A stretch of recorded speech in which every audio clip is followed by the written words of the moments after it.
Hello, guys. Welcome to the Funky Marketing Show. Usually I do this introduction on my own, but today I have my buddy Steven.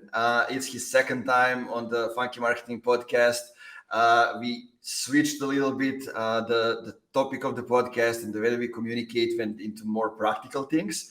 And I guess Steven is one of those things practitioners that shares real content, real story, and real insights. And we just had a conversation about Nas, about Springsteen, about music, because I want to get you into that conversation as we start, because the name Funky Marketing came from G-Funk and from playing basketball in all those years when there was Grant Hill and Sprite commercials and Allen Iverson. And everybody else, and Nas. Steven, I didn't get the chance to tell you that, but a week or 2 weeks ago, when Nas was at a concert and he introduced on the stage the legend of the hip hop to sing, If I Rule the World. Ooh. So that was kind of that song from the childhood that came in, and so many thoughts and dreams came back from that time. Yeah, that synthesizer lies in that synthesizer in that song on the second half of the verse when it pops in was like to me that was like when I knew that like Nas and then Biggie, because like there was a specific synthesizer sound that was happening on the East Coast. Although there was pockets of it, like Method Man and like Wu-Tang had dirty synth, like really dirty, and then there was like Timberland, like on the West Coast doing like the pop thing, and then there was the culture of Warren G, Snoop Dogg, that smooth, like they were borrowing stuff from the 50s and 60s, and I can see you on that funk because you had it on the West Coast, you had like that smooth operator. On the East Coast, you had more of like that Tribe Called Quest, like this kind of frenetic, very expressive thing happening. And I love that because I feel like that's, I don't know, take Chris Walker, for example, as he's kind of reigned supreme in terms of attention in demand generation. But you always have another one, and people always want to go like, no, I don't like this person. I like this person. And I think you and I were probably those kids who are like, I like the West Coast and the East Coast because I guess to me, they represent two different things. And I think that's a lot of what's going on right now is what I'm seeing with y'all in space. And I'm excited to talk about especially how it relates to music today, because I think there's so many commonalities.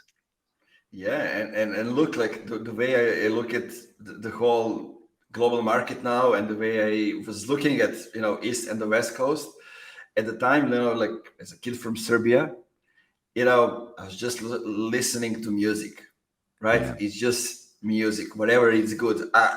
Later, I came into, digging out stuff about what's the difference from the East Coast and the West Coast, but at the time, it was just okay to listen to, to the East Coast vibe and then play some Tupac. Yeah, Tupac. That's my girl's favorite artist. I always just say, if Tupac was alive, you wouldn't be with me. And she's like, no. And I'm like, okay, that's okay. That's okay. I'll give you that one.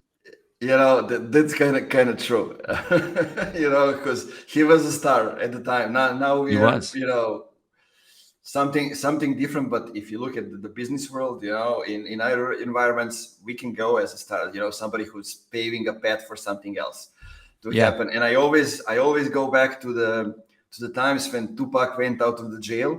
He was like, I'm on a mission. And he just rapped 2 albums day and night. He was in studio just producing. And that's how he was able to have that many albums and songs in that short amount of time. Yeah, very few people know that. And they just think about the hit songs and the dance clubs. And so it's like coming from an authentic place, right? And those, I mean, you got another guy, other artists like that who have gone the other way in life, right? And I think a lot of that, when people get big and in business, if you think about like the ego that comes with that, I think feeling like you're on top of the world, but there's always people like nipping at you, trying to steal your thing, borrowing your style. And so the interesting part is, And I'm at the point in my life now where it's really interesting in business, like in this past 2 weeks, because I think I'm finally doing something that I love.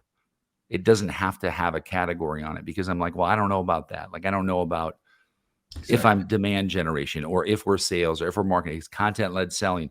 Now, owners of agencies are contacting me and saying, hey, Steve, like, we're thinking about flipping from lead gen to content. Like, could you meet with me to tell me what you guys are doing? I'm like, I don't know. Like, I don't know if I want to just give you the blueprint, because like Jay-Z had a whole album called The Blueprint, but he wasn't the blueprint, so I am not the blueprint. It was a collection of everybody before me. And I'm just like, I think I've assembled something that makes enough sense to generate revenue for people most of the time, versus lead gen, where I was living for a year and a half, right? We were ramping, growing, 7.5 million of growth in 18 months. For all intensive purposes, I say for legal purposes, we were acquired, and that was a shit show. It was 6 months of hell for everybody involved. And I got a chance to like bottom out in life again. And I was like, oh, God damn, here we go again. Like 5 years before that, I was getting sober, and I was like, man, here comes another lesson. And I guess like bottoming out to that whole, like, okay, the business and the baby are gone. Like the money's gone. Like the idea of like you're starting from scratch. And I was like, what's the one thing I would do if I had nothing to lose? And I'm like, well, although I'm this privileged kid, like I technically have nothing. Like no savings account, it's gone. It's the company did not work out. Like, and so I was like, well, I guess I'd do the one thing that I love to do, which is how I built that company, which was not by doing outbound, which was not by doing cold calls. It was by being inspired, like people like you, like Chris Walker, go down the list, right? It's too many names to name.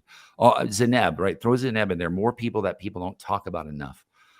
Who are inspiring me. Catherine Caldwell, Mackenzie Hazen was the writer I had at the time.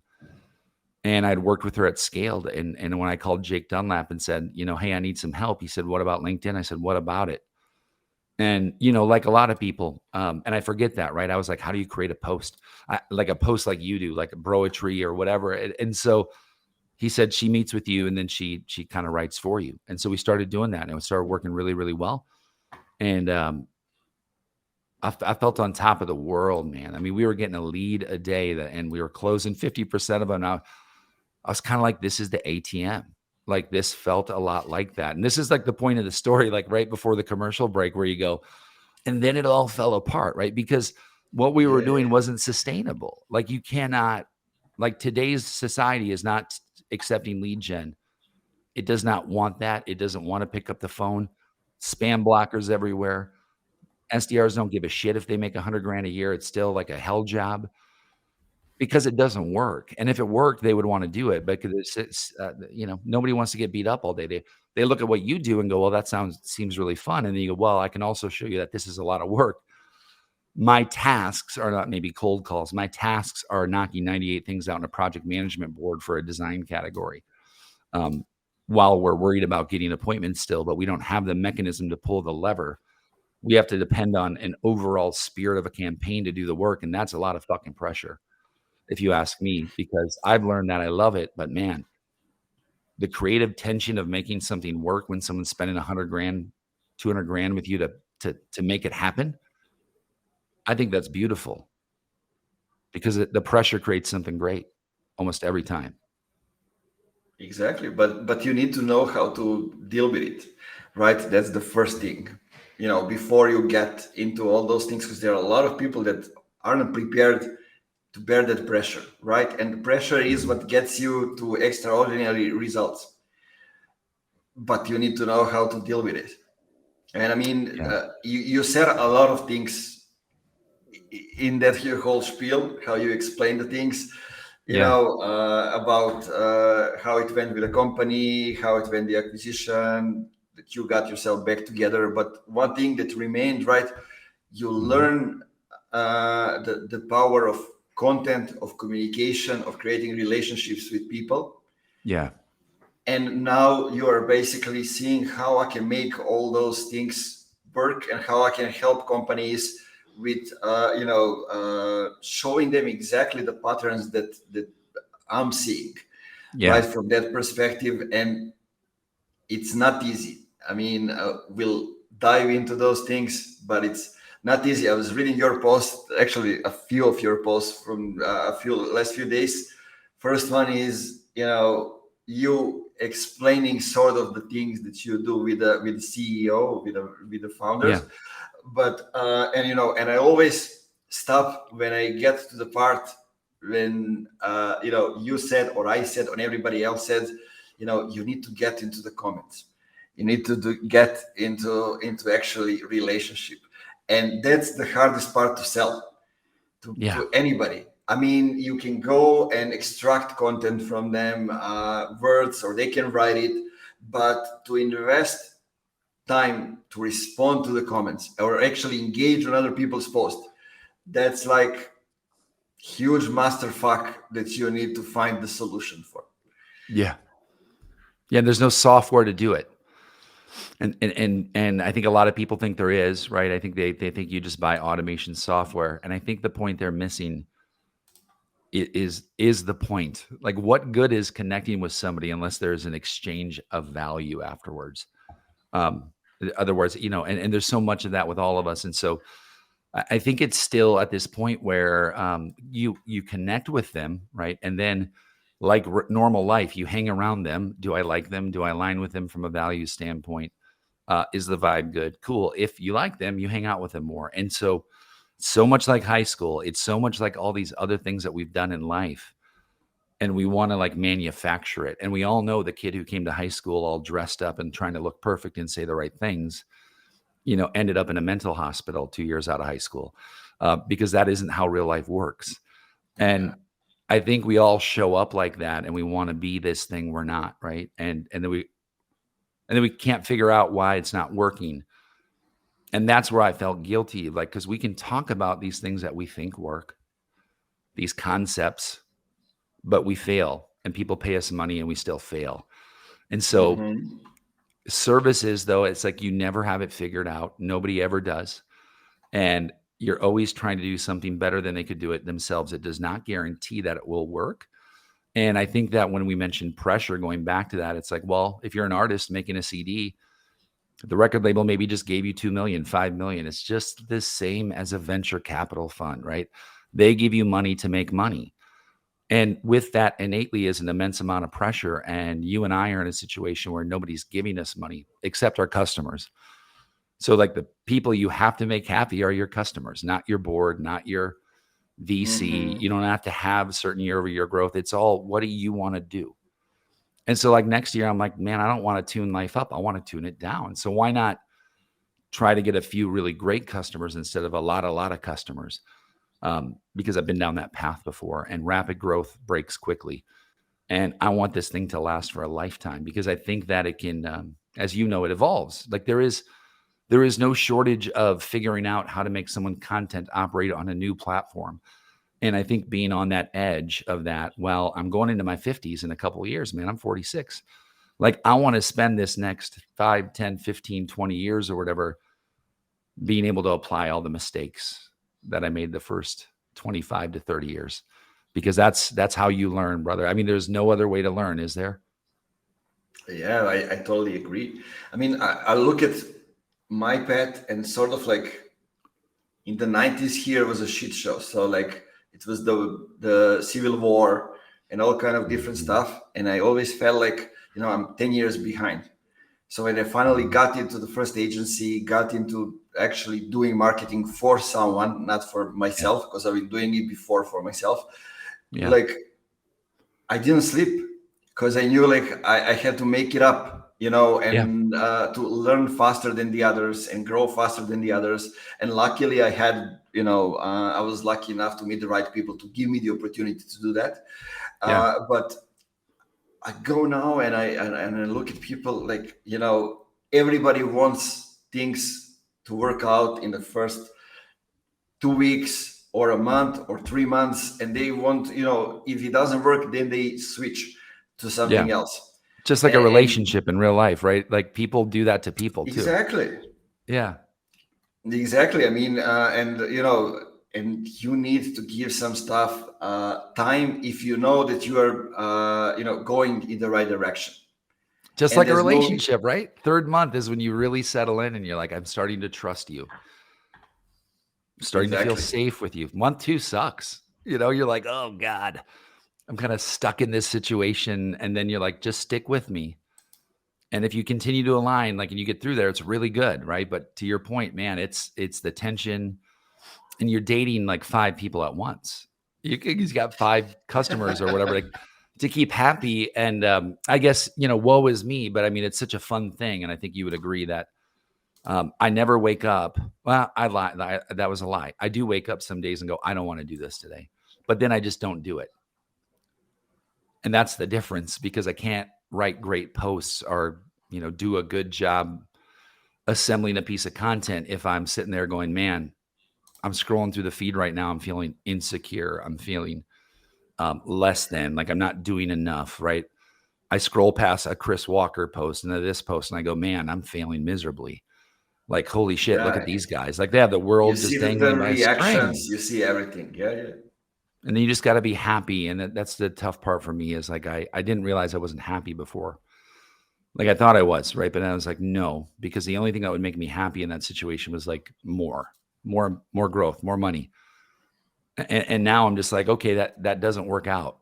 So why not just say, like, wouldn't it be great to have a company that you can make a really good living doing what you loved, traveling when you want to travel, if you want to travel, donating some of that money to good causes? And I'm like, yeah, that sounds like a pretty good life. And then I think it just makes you create better when you know that you're not tied to this race of this rapid growth. So I'm having fun settling into that stage now.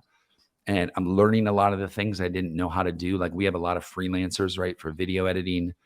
And that process is, as you know, it is fucking hard to make really good video.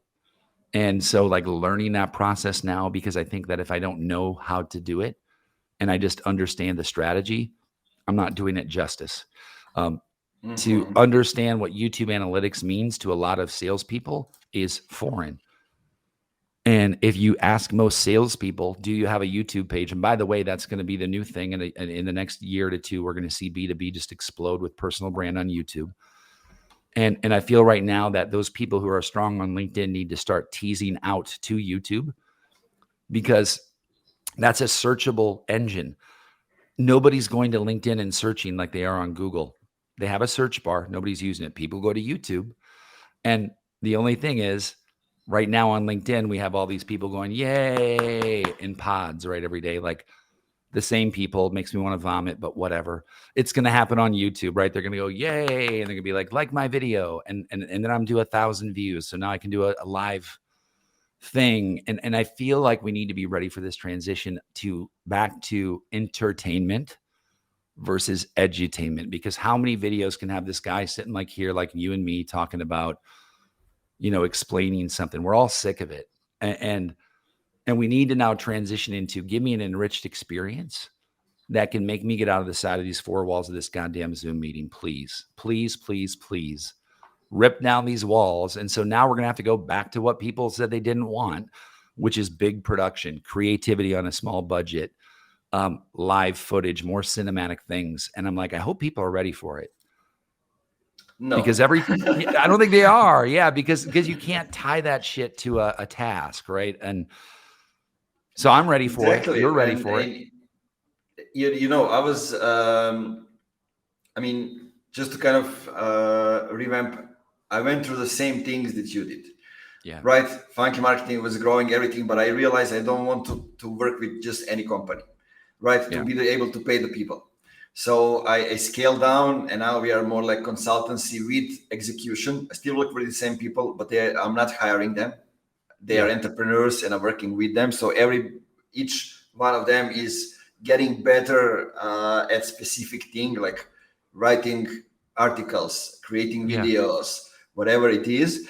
Yeah. And like, sort of, it became like a group of people, like a community that works together to the same goal. Yeah. I enter the company, I see, what they are missing, come up with a strategy, and then just help them get some people or get my team in it.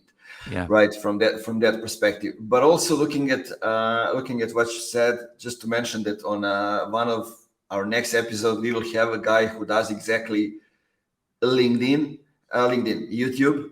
So Yeah. YouTube analytics, everything. We're gonna dive deeper into that. Yeah. Not many people know him. He's from Serbia, but working with some huge enterprise companies, and we're really gonna try to explain how it all goes down. Probably we'll use my content or somebody That's else's awesome. content and go through in depth in those kind of things. But what you said Mhm. is true, right? What you Mhm. see right now, for example, on Google, when people go and search, is basically becoming a chat with an AI. Yeah. An AI will give you all the information. It actually works pretty well, but Mhm. on YouTube is still a little bit different. Let's say Yeah. old school from that perspective. And Yeah. even if you hate something, it makes you grow, right? Which emphasizes the entertainment part Yes. in Yes. that way. I don't know if that's good for the society, for all of us moving forward. I mean, focusing on like smaller videos, more entertaining, those kind of Yeah. things. But it's definitely what's coming, and we need to be ready Yeah. for that. I think like Gary V, the whole project, not Gary Vaynerchuk, but Gary V, the project was, Yeah. I think, the perfect execution of content distribution and Hell what yeah. he has done, basically hiring a team that follow him around. He just talks about things, have meetings, Yeah. everything is shown, everything that he Yeah. decides to show. Yeah. Yeah, that's right. And he's made it his TV show how he wants to show himself, whether we want to admit that or not. That is the way he sees himself. And I think it's really important to say, like, you're right, he nailed that formula. Then everybody tried to copy him. That was 8 years ago when we started trying to Yeah, copy Gary Vee. And it's just now that we're not sure what to do. Like nobody, and I say this, like it's not on LinkedIn because it costs a lot of money. It takes a lot of effort, and then people will say you're an egotistical asshole. Like if I had 3 cameramen follow me around all day in my life, people would be like, that guy's a huge asshole, right? But it would produce great content, and they would watch it. And that's the exactly. kind of stuff where I'm talking about, man, where I'm like, not this cabin in frickin' Hollywood where we all go for 12 days and pay $10,000 to sit in ice baths and film content. Like, that's not it. That's not real life. And so I think what people want is less of that and more of the, yeah, man, get 3 cameramen, follow me around. If shit goes down, film it and show me that company. And then I want to be a part of that. And that's what our addiction is to reality television. And if we think about it, we Exactly. love reality TV. Why not make reality LinkedIn? Break the walls of your company down, bring them into it on a daily basis, get them hooked to that. And that's, I think, where who's going to win. And so when I say big production, it's not, cinematic movie stuff. I think it's big production by always having cameras on all the time and being transparent enough to letting people in because they'll be able to say, okay, now I trust you. You're letting me see you. You're not just the you on the internet. Or if you are, you're the most authentic version of yourself. I try to do that, and I was talking with some young guys here from Novi Sad to do that, kind of Yeah. to help each other. But then came COVID, right? Yeah. And all of us started to work more from our homes, and it now Mhm. transparents to turn to us working remote from different locations, maybe coming to studio to the office just to do some deep work. Yep. And now do we have things to show? That becomes the question. What kind of life do you live, right? Yeah. And Yes. it Yeah. all merges between each other. Yeah. It's like 3D, right? So we've been 2D, two-dimensional in this Zoom world. And we tried to get out of this and we did in the 80s. And so now we're going to see all this technology come out and it's coming that your camera will not just be fixated on you. You will be you and we'll have this experience where it's kind of like watching a movie about, where the grandpa has the crazy house and he has a camera that moves all over. Like we're going to be living in that world very soon. And those people who keep that camera on the most are going to be the people who win, like it or not. Like this is chapter 7 of Big Brother. And people want to be watching you. Yeah, I think some of the things gonna change a little bit, and I'm gonna explain, like, just to saying hi to Ben. He said What's up, like Ben? nobody has still copied Gary Vee successfully, and agree, but people have done different things in a different way. And what I want to say is, it's become challenging, especially in working with tech companies, because a lot of founders are basically, engineers a lot of times. So like introverts, and trying to give their perspective on something becomes, maybe not impossible, but that's not something that they will go gladly into. Right. On the other hand, I'm looking at like the most powerful people in business here in Serbia. And what do they do on LinkedIn? There's one which is trying just to keep the awareness up, basically posting dolphins, trucks, whatever it is, not related to what he does. In a way, just his name pops up. That's the only thing that he cares from that perspective. And there's another guy who actually responds to comments and everything, who builds businesses and then sells them. And basically, he said in one interview, somebody asked him, do you actually respond to the comments on LinkedIn on your own? Right. And he said, yes. Do I type them? Maybe no, but I'm the one who's responding, because like the only thing that I have to do as head of board, no, not even the CEO, he went above CEO. He said, my only thing to deal with is the vision, where I drive the company, and I get that from talking to you guys. What do you see us do? Are my teams doing as they should? Are my companies performing well? This is what I get from you. And then I get somebody to record me to write a post or do a video or whatever it is. I don't need to turn on the camera, right? I can sit in my chair and just talk to you guys. Implementation becomes something that, can be done by ourselves or by somebody else, but it's important that we know the reason why we are here and why we are doing the things. True that. I agree. So tell me one thing. I saw that you said, and it's something that I have been wrapping my head around for a long time, that everybody needs content, but not everybody wants to pay to get the premium content as they deserve, right? Yeah. Yep. And that's something. Let me hear your thoughts about it. Well, I think if I understand the question right, so premium content, meaning everybody wants to make premium content, or would it be that everybody wants to consume premium content? I think everybody would like to have, premium content. Yeah. Right? They are consuming, but not everybody can actually make it, and people want to do it. But yes, then, everybody. Yeah, when it comes to pricing, it becomes the thing, and they hire like the local kid or somebody who is junior to do, help them maintain social media or those kind of things. Yeah, and I think I've gotten so good at just telling those people, like, good, like, cool, like that is how you prioritize it then. Like, it's very obvious to me. You would not have an intern be a CFO, right? And so to me, that person's primary concern is money. They don't care about creativity. Fuck them. Like, pardon me, but like, sorry, like they'd say the same thing about me. Like, let's move on, right? Because that's never going to work out ever. I've tried a million times. And so like, when I feel like they understand, like, hey, I'm committed to get through the shitty first 3 or 4 months of figuring this out, because I trust and they have to say, and they almost have to look at me and say, I trust your creativity, because I'm like, that's what you need, because I'm going to be wrong.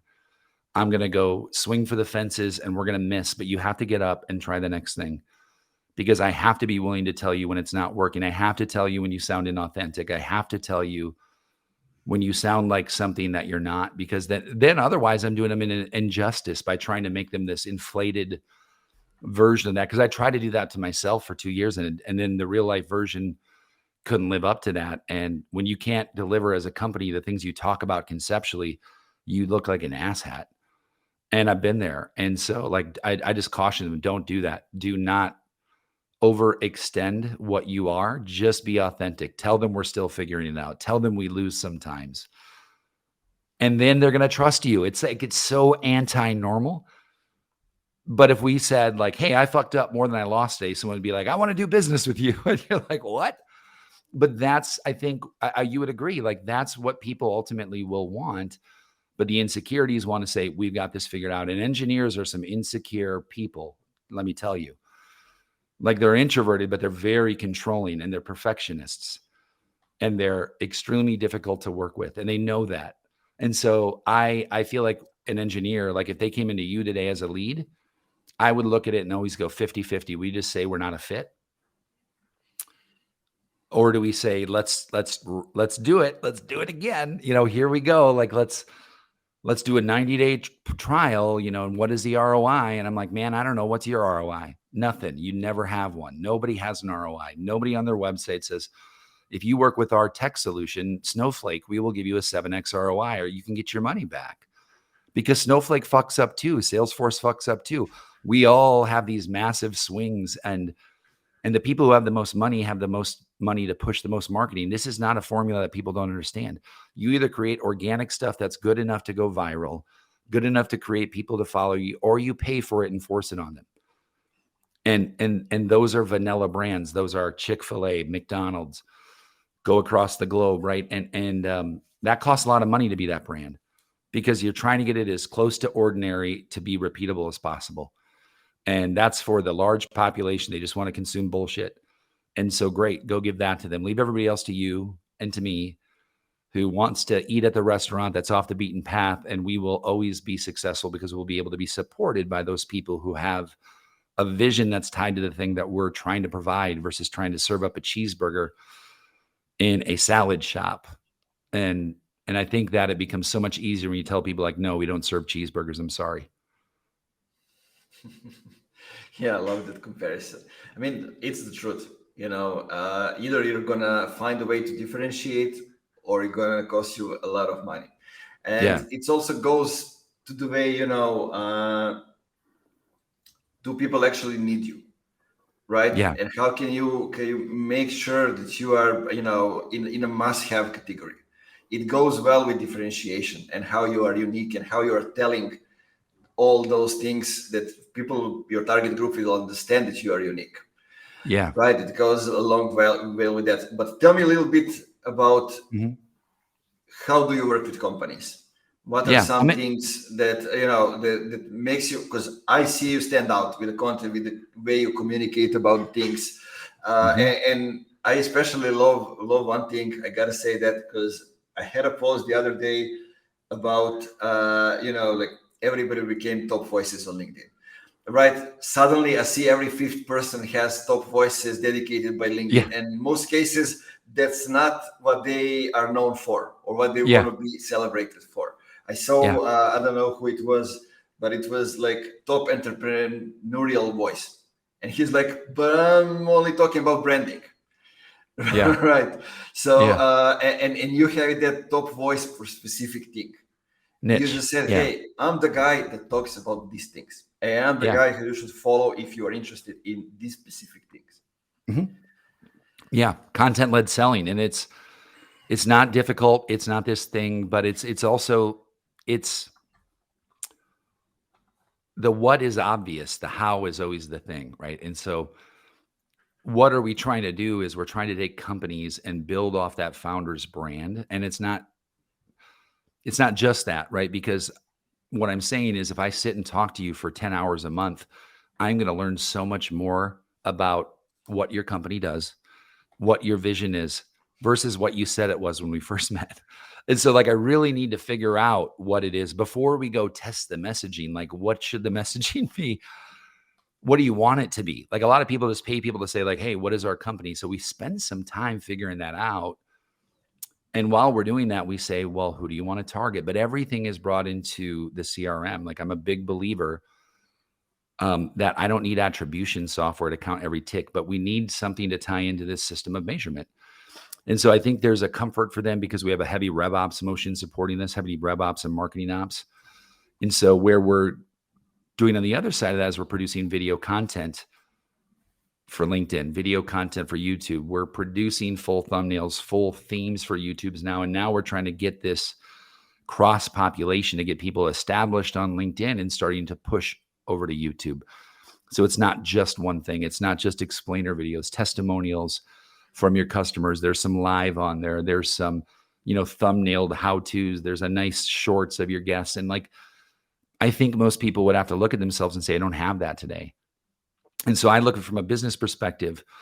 Everybody's still doing outbound. They're paying all these lead gen companies and it's not working, right? But they don't have another alternative. So when you don't have another alternative, something like that, they want this feeling of, call it hustle. They want marketing, but they also want this doing. And so I said, cool. Well, for example, if I'm a CEO and I'm now getting established in my space and I'm connecting with 100 to 150 people a month, why don't I have an SDR who's swimming in that lane of my content all day, being that ghostwriter, learning to be my voice, but also booking my calendar for me on the back end. So it's like this hybrid VA content doer, but is very much like you're like your co-producer. Like you need someone to like, and it's such a hard thing to define that I can say like, it will never be a position.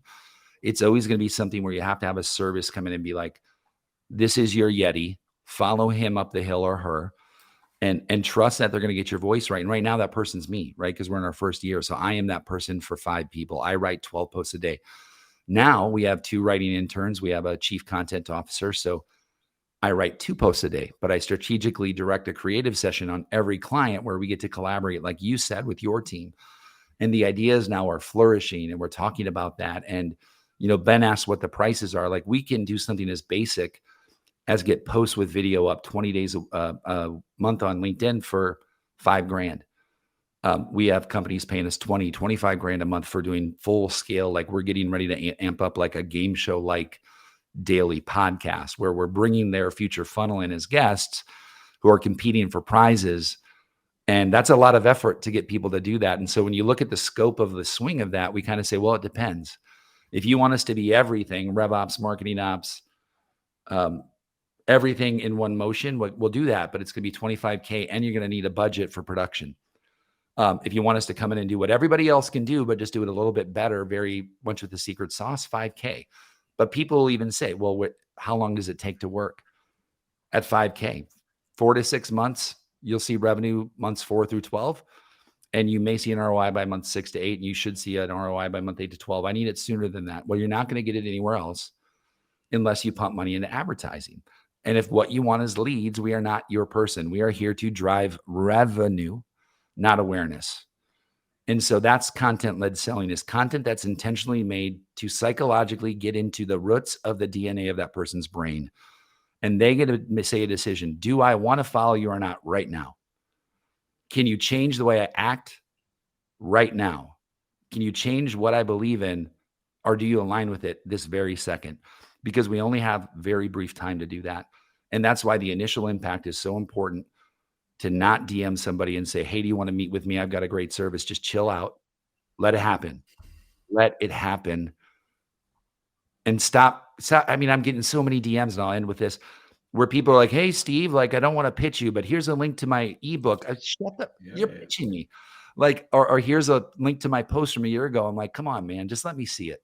If you got something to say, you're going to show up in my feed, because the algorithm is something I trust enough. And the people I want to, if you're connected to them, then I'll go, okay, that's valid. That's trust. And then if they pitch me, I'll go, they pitch me and they know some people I know. And if they pitch me personally and they know a lot of people I know, it doesn't matter. Still not going to take the meeting. If I find you and I think you have something we might be interested in, and we align, we will have a meeting when it's the right time, and you will be the first one I think of. And we all know that's true. We just scared that it's not going to be us, so we want to force it. We're these like thirst trap. We're just coming on so thirsty. It's just crazy. Yeah, I love what you said. Basically, just to come up with a few things, I usually say to the founders, because they also ask me, when can we get the results? When can we get ROI, right? And I usually say them, all depends what you have been doing before we started to work together, right? Because there are people that have been producing content before. They stopped for some way. There are people that have never engaged with anybody. Yeah. Over there. Or there are some people that have name outside of LinkedIn, and they just need to boost that presence by being present on LinkedIn. Yeah. So there are a lot of different ways, a lot of different varieties that people have been, wrapping their heads around it. But then, Yep. what the best you can do, you can help them become visible. And it Yes. depends on what they have been doing before. If you look at when the results are going to come. Yeah. And then they don't get in the comments too. And we all know, like, whoa, okay, then we need an SDR to be a commenter, right? Like, as long as we don't have time for it and we know we won't, then put somebody on it. Like, get somebody in the conversations that are already happening versus trying to start new ones. And that's where I think, like, if I'm this 22-year-old kid and I'm getting out of college, I might want $100,000 a year job if I could do that. That sounds fun. Like, that sounds like something I'm interested in, not this burnout, task driven, as Jade would call it, the task wheel. We're on the same thing as SDRs times 10. And until we stop the burnout, the CAC won't solve. The thing that true people care about, like, you're burning it on things that simply don't work anymore unless you're Gong, Outreach, Drift, who you need this row of 120 people and the same thing kind of happening. But don't forget, those companies all got there doing it what we're talking about. Gong got there on creative. They spent $1 million on a Super Bowl ad for awareness. And they got an ROI on that, by the way. And that's the thing, is they actually got ROI. And you see people like you talk about it, Devin Reed, and we're like, gosh, how many times do we have to talk about this to say nobody's saying they tried it and it failed? Nobody. But people are coming out here saying, I ran a lead gen firm, I ran a performance marketing firm, and I failed every day. So, Exactly. I mean, look, I ask myself that question every day, like, how long should I repeat this? But then I was talking to somebody on a podcast, and he said, I don't know, remember who it was. He said, I will repeat it until the day comes that somebody comes to the discovery call with me and he has figured out the foundation, the basics, right? Until I hear that somebody has figured it all out, I'm gonna talk about the basics, right? Because that's what people are missing. Usually when we help them solve complex problems, it's the foundation where the root cause is. But also you mentioned one thing, and I think what you're doing is kind of the mixture of that. We talked a lot last year about the future of SDRs, when they're going to go, what's going to happen with the function, because the way it is right now, they're basically siloed even from account executives, and basically they're just going out there to with a goal to schedule a meeting, nothing else. They don't care about the quality. The goal is just to schedule a meeting, and it basically divides them from marketing. It divides them from actually selling, because they go only after the number of scheduled calls. But then when you look at what you guys are doing, you're basically merging them with marketing and making all important things for how can we make a relationship with the right people, so they come and schedule a call, and then sales can sell, right? They can just close that demand that you are creating all together. Think of it like this, and this is the simplest way to distill down what you just said in my brain. I can either go to McDonald's and get the same thing that tastes almost the same every time. Same ingredients, same to the millimeter, very predictable. I could then go down to the street and pay a lot more money to eat at a French restaurant, and it's a little different every time. And you're never going to get somebody from McDonald's to go spend money there and be happy about it. And you're never going to get somebody at the French restaurant, except once in a while on vacation, who's going to stop at a McDonald's and be happy about it. And so I think we've been so busy trying to convert people's taste buds versus trying to give them what they want. And when it's not right, just saying, hey, man, McDonald's is down the street. And that's what you're looking for. And there's no shame in it. There's zero shame in it. Like, you probably get fat or whatever, like it may be unhealthy or there's consequences, but you might get fat here too, because there's a lot of butter in French food. And I might put 2 sticks in today and 1 stick tomorrow. But if you trust that it's going to taste good every time I bring it out, I might screw it up once in a while. But there's still waiters and waitresses, just like there are SDRs. They just look a little bit different in McDonald's. And now they're going with computers. and automation, and the restaurants will not do that because I go to that to have an authentic exchange with a waiter or waitress. I say, what would you eat? And they say, you know what I'd take? These two. I don't like that. It's not that good. I say, thank you. I'll take that. If I go to McDonald's, I don't say, hey, which thing would you order? They're like, shit, I don't know. I get the quarter pounder every time. And so I think it's the easiest way to distill it down and just say, like, I want to be the French restaurant. I want to be that for the rest of my life. And I'll probably die in the kitchen of a heart attack. And I'm totally cool with that. As long as there's good music playing, I'm good. I love it. Love the way you explain it. And I wouldn't add anything else on top of it. Just maybe where can people find more information about you, about what you do, connect with you, and, start a relationship. Yeah, I want to open a French restaurant now, so I think I might change it all because I just think I convinced myself that I'm doing the wrong thing. But if you want to find me on LinkedIn, you can just type in Steve Schmidt. It's STEVESCHMIDT. My link tree's right there at the top. You can get to about 60 pieces of content from there. 90% of it's free. I have my whole course on there that I call SOS, which is a sales operating system. It's how do you function as a founder or at a very high level as an SDR into content-led selling. So people say all the time, hey, Steve, what's the playbook? I'm like, if you really want to know, you would have gone to YouTube by now and see that I have all of it there for free. And I'm like, you don't get it if you're not searching there first, then you shouldn't do this. Because you don't know content if you're not on YouTube. And I'm not, and I'm excited to see your guest on that. So I appreciate you having me on, bro. I had as much fun as you do. And sorry if I talked too much. I had 6 cups of coffee before we talked. No, that's exactly what I wanted you to do, to talk more. So it's all good. It's Cheers. all good. Ben, thanks for being around. Ben, in the comments, Ben Kazanik. Thank you, Ben. Yeah, Ben has been here for the whole time. And since we are live streaming this, I think it's prime time, around 1 p.m., 2 p.m. Central European time. Basically, we catching all the time zones. And hold on. A lot of people. Hold on. We didn't show people this yet. The Jersey. Yeah. This is coming over to you. So I got to get your address from Sioux Falls, South Dakota, because you love music. This is our record store called Total Drag Records. And so I said, it's like the Jersey exchange. So I'm not going to go buy you a new one. I'm literally just wash this and I'm sending you mine, but I'm going to make you send me one too. And then the next time we can be the Jersey swap. So that's coming across the pond over to you, brother. Yeah, let's do that.